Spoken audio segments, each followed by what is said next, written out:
Hi, everyone, and welcome to 647.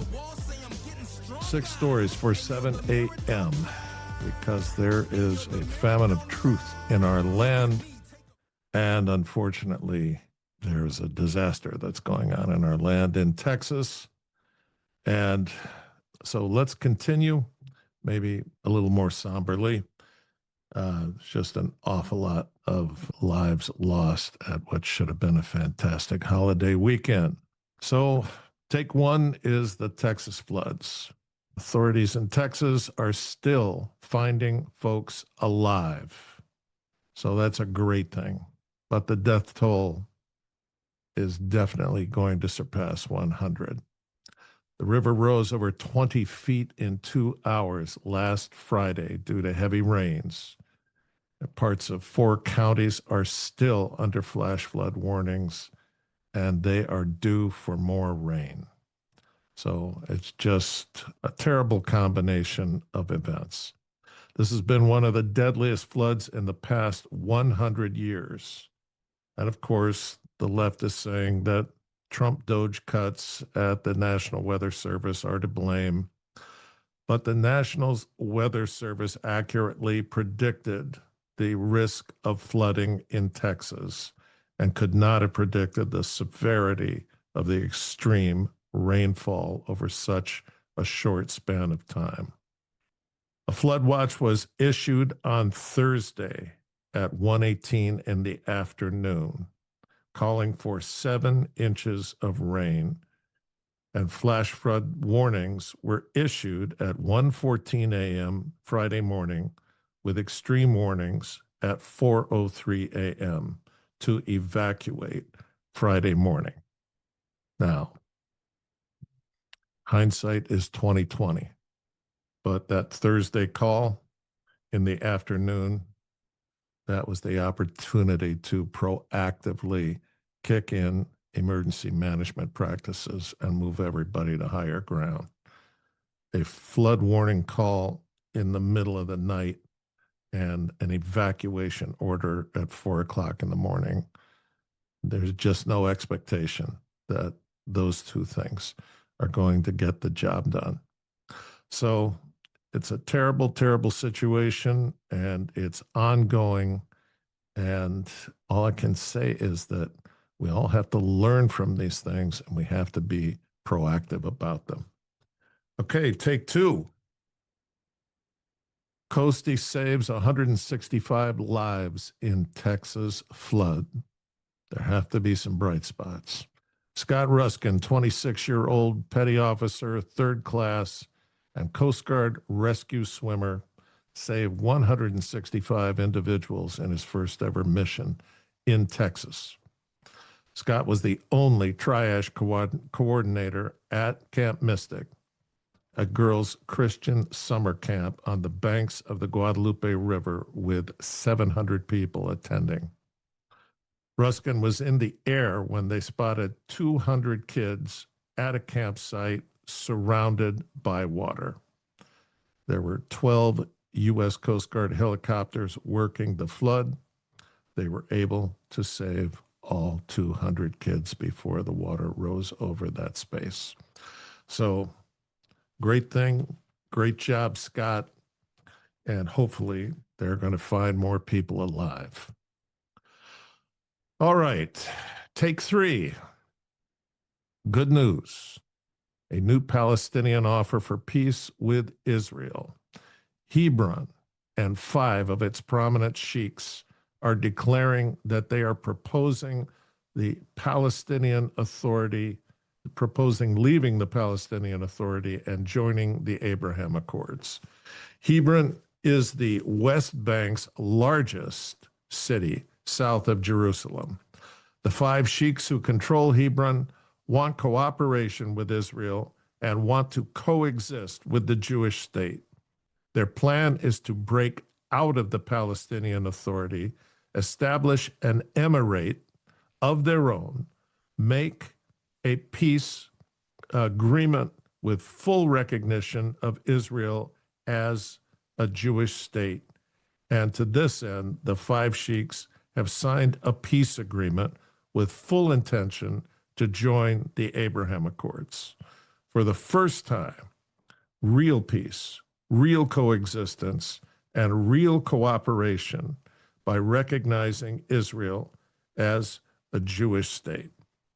No more two-state solutions, lasting peace, and mutual economic growth.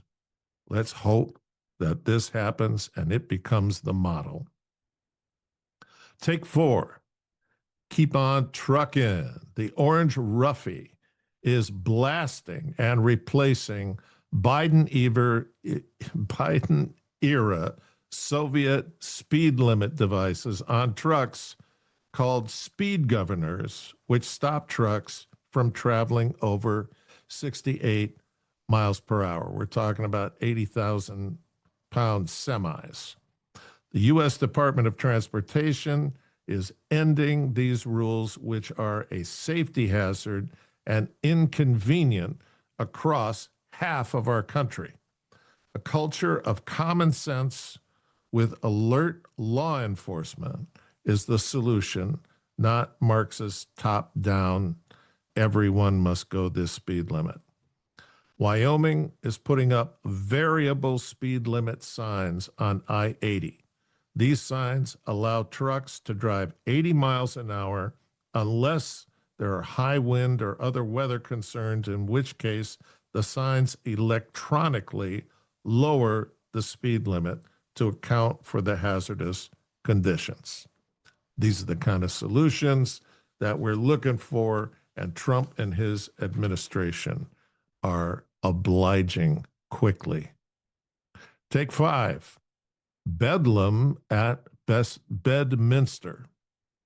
Trump was at his Bedminster golf course this past weekend, and believe it or not, the military had to escort 11 different aircraft from the Bedminster airspace with F-16s fully locked and loaded. The F-16s use a headbutt maneuver to cross closely in front of the offending planes to get their attention. Then, fully armed, they escort them out of the airspace. Can't make it up, folks. 4th of July weekend, private pilots, they want to show everyone Trump's golf course, and then they get an F-16 right across their propeller. Okay, an additional story. CIA Director John Ratcliffe is on the hunt. Newly declassified internal review by John Ratcliffe concluded that the Russian interference hoax of 2016, compiled by the CIA, the FBI, and the NSA, strayed from professional standards and contained procedural anomalies. Government speak for Brennan, Clapper, Comey, and a whole host of others will fare far worse than Diddy, hopefully. All right, take 6.